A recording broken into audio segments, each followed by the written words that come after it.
Alae! San Juan Are! Tuloy po kayo sa aming bayan, bayang pinagpala sa likas na yaman, malugod kayong inanyayahan. Parinig na! Wonderful San Juan! Lawak at malinis na karagatan, sa laiya tiyak na masisiyahan bawat pamilya at magbabarkada. Baon pag-uwi, walang humpay na sigla. Dumaang naman sa aming palayukan, matitipay na pangluto, magandang halamanan, masarap na labanan, iyong lasapin, kita'y magpaparik para di mabitin. Tuloy po kayo sa aming bayan, bayang pinagpala sa likas na yaman, malugod kayong inaanyayahan. Parinig na! Wonderful San Juan! Tuklasin ang magandang sanawan, sa natatanging tanawin at pasyalan.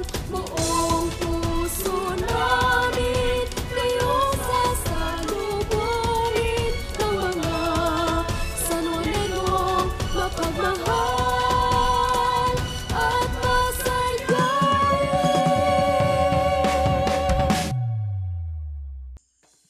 Malayo mula sa abalang kapaligiran sa syudad, ang bayan ng San Juan, Batangas ay may natatangi at nakakahalinang malaparaisong kapaligiran.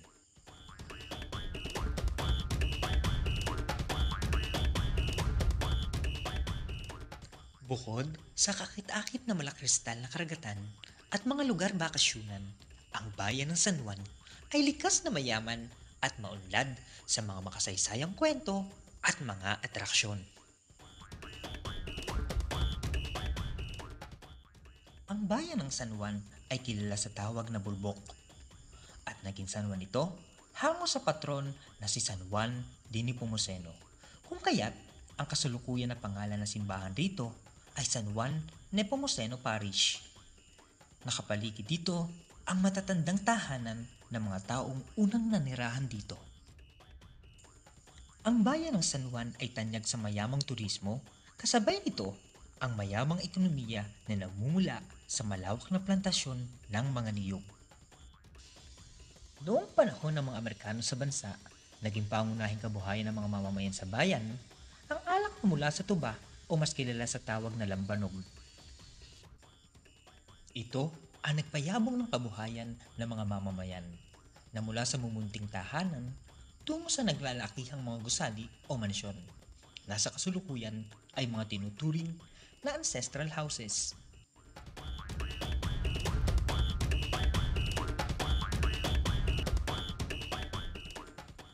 Taong 1969, sinubok ang pananalig ng mga Sanjuanyo.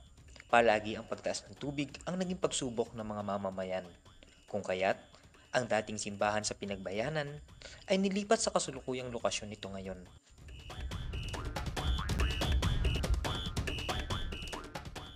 Una namang itinayo ang gasolinahan sa bayan ng San Juan, sa ngayon ay mas kilala na bilang Kapenyo. Ito ay pagmamay-ari ng Licaros at Marasigan family. Nananatili ito sa tabi ng kahabaan ng San Juan Laia Road sa mismong puso ng bayan ng San Juan.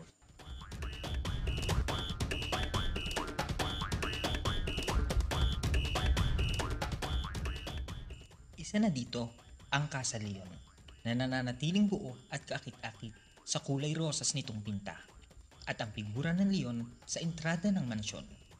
At sa darating na panahon ay plano na din itong gawing museo gaya ng Benito Marasigan Mansion.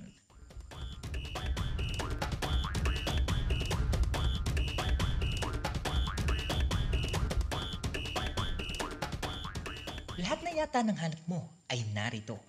Tila ba nasa paraiso ka na kapag nandito ka. Mapamatagal man yan o panandalian, mga alaalay iyong mababalik-balikan.